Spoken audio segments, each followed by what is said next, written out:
Well, thank you so much for joining me for the first episode of Coro Chronicles.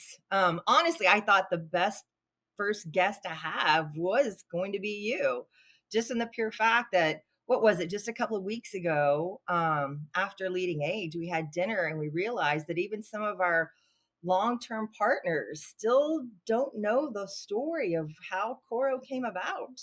That's right. And there's no one better to share that story. I know I borrow it a lot during trainings, but I think everybody would really enjoy hearing it from you. Yeah, it's thanks. First of all, I am happy to be at the Coro Chronicles. It only took us 15 years, but I guess we were doing this before the iPhone, before anybody even knew what a podcast was. So, um, it's pretty amazing to be sitting here doing this, and especially be doing it with you after all these years we worked together. So yeah, Coro started. God, we just had our 15-year anniversary, which is just crazy to say. But there was kind of a number of things that came together. I think, first of all, that my co-founders and I were, after we had finished selling a business, we're kind of looking to do something a little bit more meaningful. And it took a search to try to figure that out. And along the way, we met a gentleman named Jeff, and he had a super premature baby. Like, I'm talking about like 22, 23 weeks. And Jeff was a DJ. And the baby was so premature that actually he and his wife never even held the baby. She was in the NICU and just had a lot of health problems. And he realized throughout her journey that she was in a lot of pain, a lot of agitation, and he started mixing tapes for her and playing music for her, and it calmed her respiratory rate, calmed her heart rate, she stopped crying. And so he was telling us this story, and he was actually working, I don't think you even know this, he was actually working on another business to try, after this happened, when I met him, he was trying to start another business, specifically doing music in the NF. He was he was trying to get We Tunes off the ground. And anyway, very long story short, is that, we thought it was a pretty amazing idea. And the goal of getting it into the NICU was an amazing aspirational goal, but it was really difficult from a regulatory standpoint. We thought to ourselves, well, where are some other applications that it may make sense? And as you know, my mom's a hospice nurse and was for 40 years, I should say.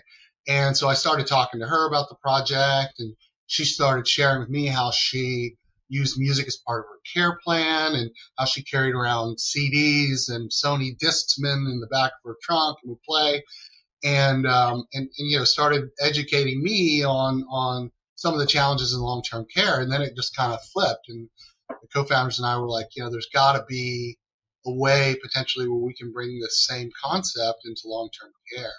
And so that's kind of the birthplace of the whole thing. And then, as you know, at the same time and kind of parallel, Wendy and I had our second daughter, who was a special needs kid, and she was probably like, I don't know, 2, 3 years old. And we were struggling with different ways to engage her and help her. And so I'd never heard of music therapy before. And as part of our search and kind of some of the research we were doing initially with the We Tunes project, some other stuff, we decided to enroll her in music therapy. And we're very lucky that here in Austin, there's a center for music therapy here, and Hope Young is one of the leading researchers and users of music therapy. And so we started working with Hope, and lo and behold, we started seeing some pretty amazing results with her. And so we were like, wow, okay, the world is telling us, there's something special here. And so at that time, we were, trying to figure out how to put it all together. So we started talking to music therapists. We started talking to music designers, which, as you know, and used to work for, there's music design company, one of the most preeminent in the world, right down the street from us. And so we started talking with some of the folks that work there. And then we brought in a neuroscientist from UC Davis, Dr. Peter Janata, and we kind of got everybody in a room, literally, and said, is there a better way to take the science of music therapy, which is, playing music for somebody live, one-on-one, as you know, but is there a way to bring this digitally kind of into, into the rooms of long-term care patients and residents. And that's kind of how it was all born. We had to figure out a way to do that. Yeah, and I think it was what, a year, 2 years later, um, I was introduced to you and Brian, and I remember being in the coffee shop listening to this creation of this company called Coro. And I had been in the commercial side of music for about 5 years at that point. And I told Brian, I'm like, it's up to you to pay me, but I'm showing up at your front door tomorrow. Because I mean, I had spent 5 years on the retail side talking about the power of music, but using it as a tool for retail environments and restaurants. But here Sure. you were talking about music's impact on the human condition and using it truly as a care tool, because I mean, when I do trainings, I talk about this all the time, that we all are our own music therapists, but we can access it. And now we can access it.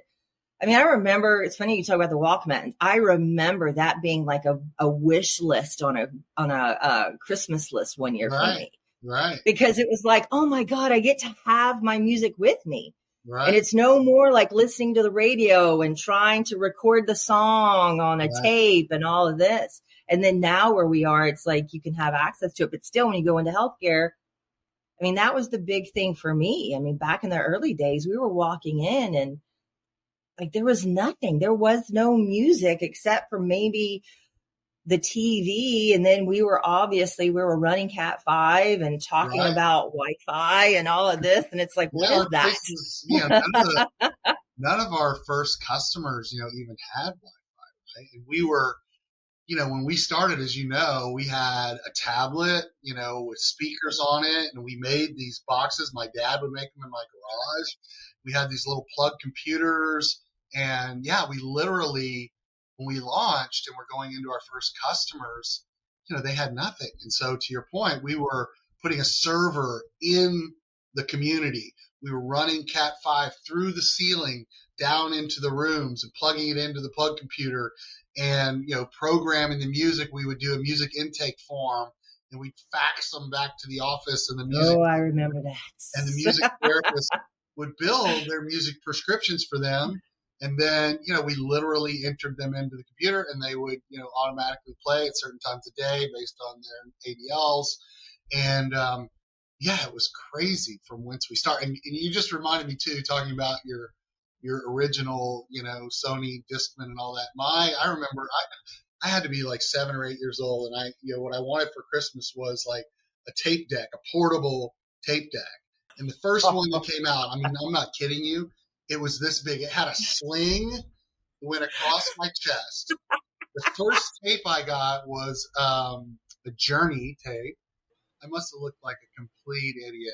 Was it a tape deck or they call them boom boxes? No, it was a tape deck. I mean, before it was a portable tape deck. It weighed about 4 pounds. It was like probably half the size of me at the time, and it only had fast forward button on it. So you listen to a song. If you wanted to listen again, you had to eject it, flip the tape over, fast forward it back. I mean, it was ridiculous. But yeah, no, the original setup was just ridiculous on all the work that we had to do, and but crazy enough, as it worked, and that was the thing that just blew us away. I mean, we started testing this in some long-term care communities, and the response was just incredible. Yeah. What are some of your earliest favorite stories? Yeah, Verna was like, my heart and soul. She was a resident that we kind of piloted a bunch of different content on. We piloted not only the Music First product, but the Faith First was kind of, a lot of which was her idea, asking for faith content. And, going through her journey with her, all the way to the end, and going to her funeral with my daughter, and the lessons that we learned from her on, programming it at certain times of day based on what was going on with her. That was probably, the most meaningful part, and inspiration probably for getting us to push forward was working with Verna. And then at that same community, There was a couple of younger, individuals that had CVA issues, working with them on their gait was very important. We, and candidly, that's kind of when we all came up with the whole wake, sleep, energy, relax, programming methodology that we still use today, right? And program, to support individuals based on those kind of four areas of need, but, helping them with wake, and transitioning from the morning to, breakfast or whatever activity or rehabilitation or whatever was going on. And then using energy programs throughout the day to keep them motivated. And then, of course, in the afternoons, using relax and then eventually sleep, programs were kind of the foundation of everything that we've built, right? And like I said, still are today. So lots of great stories and lots of great individuals that we worked with. And what's crazy is that, we started with that one community with the hardware and the wiring, and we had communities all over the United States. I mean, we were sending trucks and, people into these, and it was just insane. And, we learned a lot. Obviously, it was the foundation of the company and got us off the ground, but not the greatest, most scalable business model. So it wasn't too long after that when the world caught up to us from a streaming standpoint, that we kind of pivoted to the model we have today, which is a streaming model. And I remember that really, we had a number of conversations around that. Yeah. Because when we made the shift to no longer providing hardware and to go into just strictly streaming, right. Those are some really tough conversations. They were, because, we had to leave those communities, that we had worked with and worked so hard, and all those residents that, relied on our product. And it was really difficult, but, and we maintained them, as for several years, but it was a difficult transition. But it was the right thing to do for the business, because it allowed us to reach thousands and then tens of thousands and now millions of people through the streaming model. Whereas, when we had boxes of speakers in the rooms, that was a challenge. So it worked out to be the right thing. But you're right, it was a tough conversation. I mean, that it's one of those things. It's kind of going back to the world of us talking about your tape deck and boom boxes and all of this. It's like the transition. And I think that almost kind of validates, even in society, of how much we depend on music, and how much that we're wanting music to be personal in the moment that we need it. Because think about it. It used to be just vinyl and 8 tracks and cassettes. I mean, it's progressed to the point to where you can access a song because you need it in that moment. Right. So yeah, but we still, still coming, 15 years ago, we were still new to all of this, and walking into a community and talking about using the power of music and spiritual support. That was such a foreign concept. Yeah, it was. And you remember, the training of the staff on using music first, which is how we came up with the name of the product, is, and getting them and educating them on, look, before you use pharmacological intervention, use the music first and see what happens. I mean, it's not always going to work, but a lot of times it will, and changes the dynamic of the entire environment, changes what's going on with the resident, whether they have agitation or depression or pain, whatever's going on. And it was a big education process, as part of it. And it still is. I mean, you do trainings every day for our customers, and it's, it's built into the system, unfortunately, on how they care for people, and going to the medication card is just what they're trained to do until they have an alternate tool. And, what's wonderful, one of the, things that we do is we give them another set of tools, whether it's the music or the faith product, they have a set of tools now that they can use. And it's pretty incredible. And I know, in fact, I did a training yesterday, and it kind of came up a little bit about that. Even for care staff, they don't want just access to the med card. They want other tools, and are grateful when there's other things, because they're caregivers. Right. And stuff. And so for them, listening to nurses and CNAs talk about just thanking us just because of the fact that this kind of goes against really what they want to do. Right. It's what But they're trained to. they need to have access to the tools, which is honestly is the community's decision. And but I mean, even for that, so it goes into giving them a tool to use, and even like you're kind of talking about the philosophy of care of using music or faith first Right. before those traditional means. And so now they kind of have, and over the years, I mean, just think of where we started. We had wake, energy, relax, and sleep supportive programs, but now it's like it's so robust over the last 15 years to where it's like adding activity music, adding 7 different denominations of faith, like old time radio shows, care radio. I mean, all these things Right. that have evolved. Right. And so that's just honestly, it's just more tools for them to use. I remember a nurse calling me one day and she was just like, she thought she had done something wrong. She's like, is there anything wrong with me using your sundown program to help get a resident to sleep? And I'm like, is it working? She's like, well, yeah, but it's not a sleep program. It's sundowning. I'm like, use it. I mean, Right. that's the thing is like you know your residents better than anyone. And they're all, I mean, we're all different creatures. We're all different. We all have these different soundtracks Right. to our lives. Like I always talk about, I use the example of Amazing Grace. Amazing Grace is apparently, I've learned over the years, is a song that I hum when I get super stressed, or you can ask any dentist I've ever seen because as soon as I get in that chair, I start humming Amazing Grace.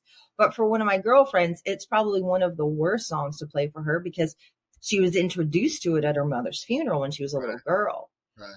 And so I know we get asked a lot, can you get music wrong? And I always say you can, Yeah. and not necessarily just because, I mean, that's the reason we have the ability to fast forward. But it's also when you don't think of it as a therapeutic tool. If you just play the radio, then you're going to have interruptions. You're going to have commercials. You're going to Sure. have a lot of these things that have nothing to do with a supportive environment or taking care of someone. Right. You're literally just creating a background Right. and everything. I remember one of my most challenging stories was in a memory care. I think I'd only been with Cora for a year or two. And there was this gentleman that was in memory care, and he was about 6'3", 6'4", I mean, larger than life individual. And the radio was on, and we were coming in to do a demo. And it was a Pro Bass Shop commercial that came on. And it was just the start of spring. And the whole commercial was about like, load up your boat, get your truck, get your fishing gear and all this. And it triggered him. And he remembered that I have a truck. I love to fish.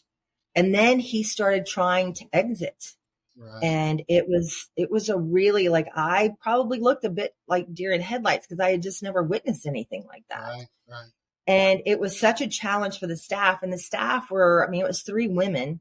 But I saw one of them go to the med cart and get a syringe and having to calm him down that way. And it just validated to me that if that interruption hadn't occurred, that he wouldn't have been in this place and that nurse wouldn't have been in that situation. But they were trying to watch out. I mean, they were trying to take care of themselves and make sure no one was hurt, him or any of the staff. Yeah, you were talking. I mean, you're talking about stories, and we could talk about stories for hours, and we probably should, and because it's the most meaningful thing of what we do every day. And you reminded me of 2 other stories I'll tell quickly. And one was you were asking about, when you really knew that it was working. 2 come to mind. One was Steven, who's our head of IT, and he's behind the scenes, right? He's behind the scenes creating, he's programming, he is running the wires and the servers, and he is building the tools that we're using. But he wasn't exposed in the communities to what we were doing very often. And I'll never forget, it was a Saturday or a Sunday, and we had some technical problem, and it went down. And we had a community here in Austin at the time, Gracie Woods, which was just right up the Yeah. street from where Oh, we are. Gracie. Yeah, and something went down on Saturday, and I called Steven and said, they called in a panic, because they had a specific person that was really wanting the music and something was going on with them. And anyway, Stephen rushed up there, and long story short, the person was in hospice and was in the last few hours of his life and was asking for the music product, and the Oh, family was asking for the music product. And Stephen went in there, he got it fixed. The person calmed down, and they passed. While he was there, and he was oh, so emotional because he saw the power of what we were doing and how well it worked and how much it was needed. And I'll never forget, he was like, okay, you know, I understand what I do all day. Now I understand why I do what I do why? all day, and it was powerful. And then the other story that came to mind was Elizabeth, who, as Mm, we've got videos on our website of that amazing video that I captured that day on my little flip phone. yes. But The she flip was a phone. resident who was also at a community here in Austin, and she had advanced stages of dementia, was nonverbal, and was in a memory care unit. And we were there. I was there with Stephen and the team, and we were connecting, a system. And I actually was testing one at the nurses station, and they were playing music out in in the in the closet, and music was piping in, and we were playing different songs and testing different things and getting it all set up. And this, I think it was a Frank Sinatra song that came Yeah. on, and Chicago. she was standing next to me, and she just started belting out singing, and the whole room was like, holy cow, what is going on? And I'm like fumbling around, pick up my flip phone and recorded, 30 seconds there, which we have on our website, as I mentioned. But, that was incredible for me. I'd never seen anything like Mm, that. And then the stories of her families, telling us afterwards, like, she's just, and as soon as the music went off, she was just like the light went out again. It was just crazy. And we got so, you were talking about trigger songs earlier, Amazing Grace. I mean, mm, this was a song for her that was a positive trigger song, mm. obviously. Yeah. Yeah, no, it was absolutely amazing. And then putting you on the spot here, you told a story to me that was incredible just yesterday. You were talking about this training you were doing, so you've got to tell that story. If I can tell it without tearing up.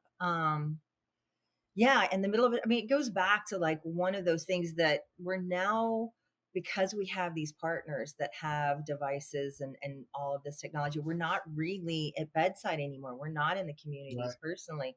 So for me, that's one of the things I love to take advantage selfishly during the trainings is like, tell me stories, tell me like a moment that it worked, it didn't, a challenge, anything. And yesterday a chaplain, she said that the night before, actually the night before our training, that there was a resident, a gentleman that was in hospice and in the final moments, and she went into his room and she acknowledged that my signature I always sign off on is care in the air, because that's what you're doing, is you're providing that care. And she went to some of our spiritual programming and went and got his phone, accessed it, put it beside him, and he listened to it until he passed. And the thing is, another significant element of that is that this community has us, or has Coro, because of a grant. And it was a grant that this gentleman actually paid for. wow, So he paid for this grant for this community to have the power of music, and they use it everywhere. That was the right, thing yesterday. They've got it in their lobbies. They have it now. Residents are asking as soon as they walk into the dining room whether or not it's breakfast, lunch, or dinner. It's just like the music's not on. Like they won't sit right, down until it's like our dinner music has to be on. right, And so they're doing all of these great things with the power of music first and faith first. But to hear this single moment, and that this community and these residents are having access to this, and then here he was listening to it until the moment he passed away. We talk a lot about the why, right. and it's like, even I've been with Coro now for 12, 13 years, and it's still, It's the closest thing to magic I've ever seen. Yeah, and to think about, back to your questions about our kind of humble beginnings. I mean, we're in 6,000 locations now. I mean, think about that. There's Yeah. 60,000 long-term care communities in the United States, and 10% of those, are using our product. So the number of individuals and groups that we impact every day is just it's crazy. But you don't, because to your point, we're not on site as much. We don't Mm, get that direct feedback. We rely on our partners, and yeah. those kinds of stories, just like the stories we told her, is the whole reason why we do what we do, Yeah. right? And Yeah. you were talking about earlier, the question around using soundscapes in different types of environments, Mhm. or using the sundowning, content, Mhm. for someone who may not even have, some sort of Alzheimer's or dementia. But, that's the content, if you recall, the original content that we did our first clinical trial with, what Mhm. was, our sundowning programs, working specifically with those with Alzheimer's and dementia. And, the results of that. And I think it's important to point out because, the clinical foundation of everything Yeah. is the foundation of everything we Mhm. do, right? Again, you recall this, trying to get people to understand the power of music. They're like, yeah, I mean, we get it, but we've got a radio, or we've got a Yeah. CD, Yeah. or we've got a DVD player, or whatever. Like, Mhm. no, it doesn't exactly. You have to have purpose behind the music, and as you know, the way we build our programs, Wake, Sleep, Energy, and Relax, it's very fundamental in how we build up and build down, Mhm. each song by song, or specifically chosen in a very specific order to Mhm. drive a very specific outcome. It's not just Outcome. that we have, Yeah. music that's commercial free. This is all, the intellectual property that we've developed over the years on how the songs and how the musical programs are put together Mhm. in that order I was talking about. And so, those are the kinds of things, that we've refined over the years that we know really work. And again, part of Mhm. your education process when you're going through this. But I know we're bouncing around, but the stories are a result of the fact that it works. And the reason why it works is a lot of trial and error, Mhm. a lot of Mhm. clinical, research Yeah. that's been done, by us and others. Our partners, as you know, have done studies. We've Mhm. done our own clinical trials, figuring out different environments, and it does work. And that's the clinical side of it. And then, as you mentioned earlier, there's kind of the entertainment side of it too. And look, music is supposed to be fun too. It's not Mhm. just about, clinical application of helping people with agitation, depression, pain management. It's also having fun with it. As you mentioned earlier, we've developed thousands of activity programs, the old radio shows you mentioned earlier, the Mhm. karaoke that we provide. We Mhm. do all of this for group programming as well as for individual consumption now. And, to think about that as well from where we came is just, it's crazy. It's crazy to think I about. know it's interesting, like you talk about the clinical trial. Like I remember because I came from the commercial side of music. And so when I came on board with Coro and we received the results, like we were all nervous. It was like Yeah. reducing of agitation and depression up to 54%. And Right. then it goes back to the philosophy of care of using music first. And it's like, Right. here's the proof. Right. Here's the proof in this clinical trial. I was super nervous. We desperately needed that validation Yeah. in the marketplace. I mean, Mhm. just being totally candid, I mean, to get people to pay, Yeah. for a product that is a commodity is Mhm. really difficult unless you can prove that it works and that it's different and that it's unique Yeah. from anything else that's on the market, right? And it's a constant struggle for us. You deal with it every day. I deal with it every day. I'm Mhm. trying to explain to people how we're unique and different. Obviously, 6,000 people have figured it out, or 6,000 Yeah. communities have figured it out. Millions of people over the years that we provided content for. But it's a never-ending challenge that we'll face forever. It was. I remember those conversations because they're accessing, for the most part, was radio if they had Right. anything, and it's free. Right. And so you're talking about music. Yeah, I've got a radio. And then we're Right. like having these conversations. But then it was like these trainings. And then the first training when I would go into a community was always kind of light bulbs going off, and then always kind of like, yeah, but does it really work? But when I would go back to that community, it was always the second or third training over like the span of maybe a year. Right. Man, it was the stories. And then like I remember we have one of the videos when we were doing interviews. And I remember going into a community and the assistant director of nursing was like, I didn't want you here just because our dining experience is already really loud. And Oh, she's right. like, I thought that this was just going to add more to the chaos. And I'm doing everything to try to calm things down. And Right. she came to me and just said, I just have to tell you, I apologize because like as soon as the music was turned on, everything changed. And Right. she said all these challenges that I had been fighting with and our team had been trying to handle almost just disappeared. And she even talked about even her staff that even their behaviors, and they didn't even realize it, but everything had just kind of calmed down. The only Right. change was just turning the volume up and accessing Right. the music first. And Yeah. the other thing I remember, I think it was Silverado was a customer at the time. They did a study of our breakfast, lunch, and dinner programs, Mm-hmm. and it was exactly it was an increase in compliance. And by compliance sounds like a harsh word, but basically what they were talking about was the transition from wherever they were to the dining room was always difficult. They had to go obviously get them. They had to bring them in. They sat them down. There was a time period before the food got there Mm-hmm. that they, oftentimes, and then they would get up and they would go get the next resident, right? And then when they came back, that person was gone. First person was gone, Mm-hmm. and then there was the noise and the agitation during the eating process Mm-hmm. that they would often, not eat anyway.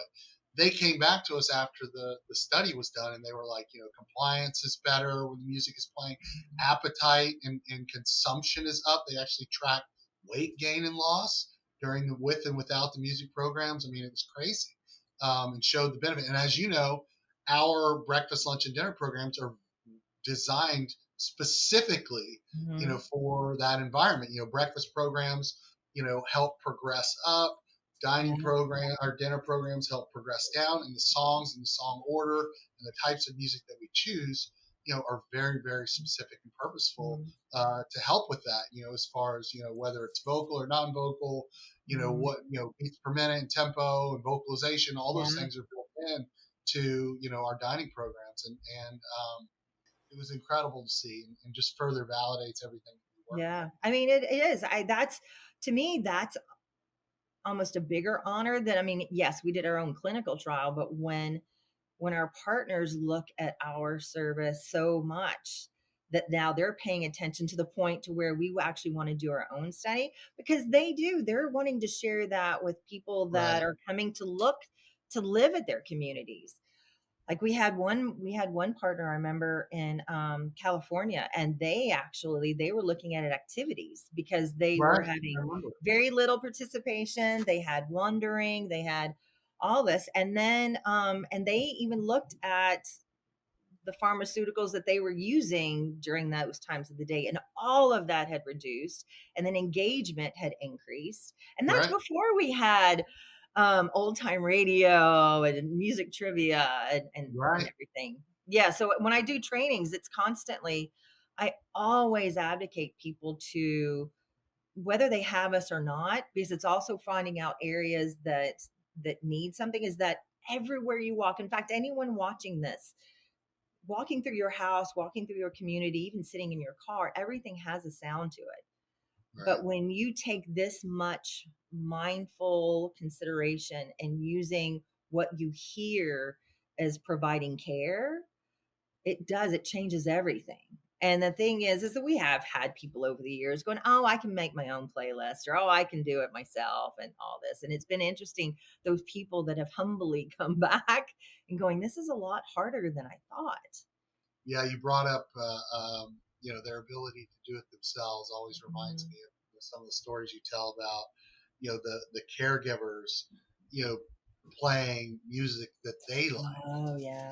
versus the music that's appropriate for the residents. And the other thing is that sometimes they get frustrated, or used to get frustrated with us in memory care, on the repetition. Mhm. And they didn't understand that the repetition was Pavlovian in nature, and that it triggered, certain songs at certain times of day were designed to be played at that time, so that the resident remembered, oh, this is when dinner time is when this song comes on. Mhm. And we would have to educate them that it's not about you. And by the Mhm. way, Mr. or Mrs. Jones, doesn't remember that song was played yesterday consciously. It's subconsciously, they're like, oh, it's a trigger that, this means it's a Mhm. transition time. But they don't get Yeah. frustrated with hearing the same programs every day. Yeah, Not, no. I remember it was, I had a CNA come to me and she was like, before, she's like, we preferred to play music that we liked because we're right, working right, and everything. And she's like, but once we learned really the power of what we had access to, she's like, it actually still is for us, but we're right, playing music because it's helping the residents. And because they're being supported, then we're not having to engage as much. Not and I don't want people to misunderstand. It's not to turn music on and leave the room. right, It's just using it as an additional care tool. right, Um, but yeah, it went from like, well, the music's for us because we're working. And then she came back and said, no, the music's for us because it's caring for our residents and it's helping us with our job in a different right. capacity. Yeah. And reducing, if you Mhm. recall too, in some of our early studies, I mean, a lot of it was, you talk about engagement, a lot of it was reducing, incident rates, Yeah. and trying to figure out a way to use the music in a way to reduce the number of falls, to reduce the number of agitation, breakouts, or even physical breakouts. I Mhm. mean, you recall, I mean, I was at a memory care unit one time where, a resident, picked up a nurse and threw her against a wall, before we installed our product. And I mean, it was harsh to hear those stories and see those things, that they were Mhm. literally in danger. And I'm not saying that our product is going to solve all of that, but it certainly helps. It certainly helps. I mean, yeah, no, it's those stories are what keeps us going all day, every Yeah, day. it definitely. It's yesterday was just like Thanksgiving dinner for me. Like it fed every part of my soul listening to everything of how they're using it. But then just the story of him was just, I mean, it was happy tears without a doubt. Right. The environments that they were using that you talked about yesterday too have changed so much. If you think about, I mean, they're playing it on their phones, as you talked about. They're, Yeah. through our app. They're playing it on our Roku. They're playing it throughout the community. I mean, that's the way it's designed to be used. And so when you hear that, and then you hear the stories that go with it, it's just what it's Yeah. the way it's supposed to be. Because it is, because I mean, it goes back to like the original conversation of how we access music as kids. And all we've been doing is trying to get to our music, to Right, our, because it makes such an impact on our life. right, right. Yeah. So before we wrap up, we've talked a lot about where we came from, where we currently are. So now what's next for us? What do you have on the Yeah. roadmap? Yeah, it's a good question, and we're putting a lot of effort and energy into the intellectual property that we have and trying to get better. It's a Mhm. never-ending journey for us to try to figure out. We had version one of the music prescription builder, 15 years ago, and since that time we've iterated and iterated and iterated.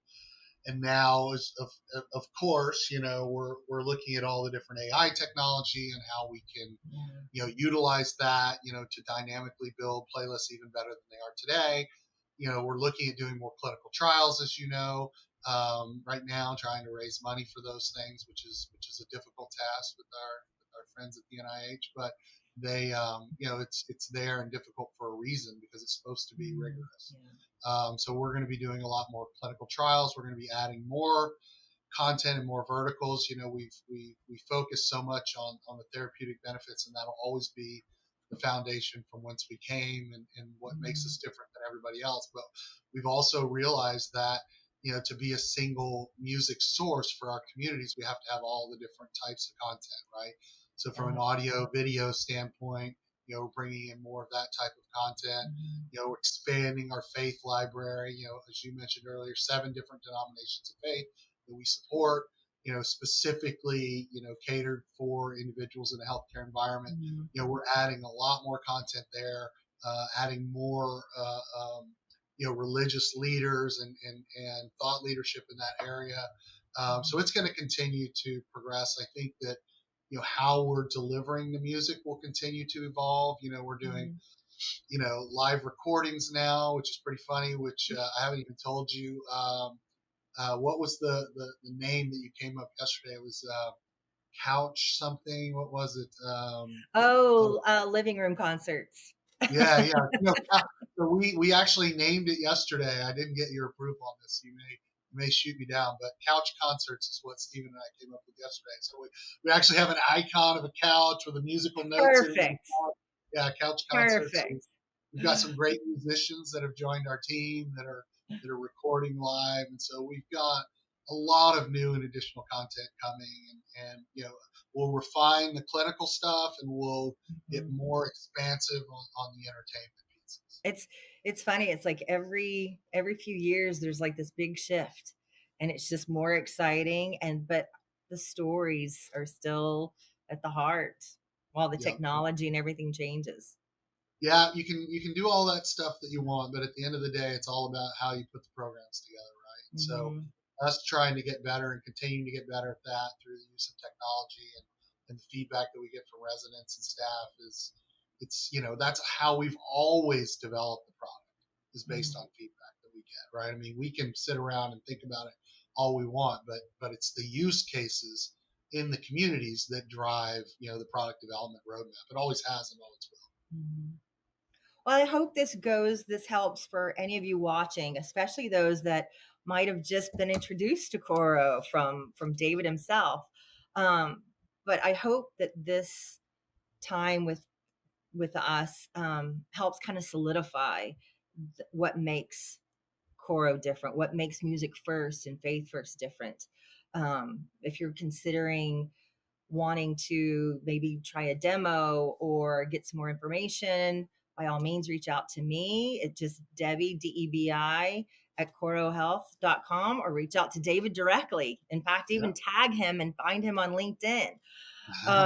It just David at Coro Health, and then go to our website. We have a ton of resources there just to feed curiosities. And then if you are already currently a client and you want to know what's new or different resources that we've been putting out there, going back to the science of spiritual support, the science behind the power of music, by all means, go to our resource page on our website. And I have to thank you, David, for being my very first interview for Coro Chronicles. I think it's very appropriate the name that you came up with because today, telling stories with respect to being the Coro Chronicles is, without them, there's nothing else that we would be doing, right? I mean, this is our love, this is our passion, this Yeah. is our care in the air, and Mm. it's what we do, and I appreciate you putting this together. It's been awesome.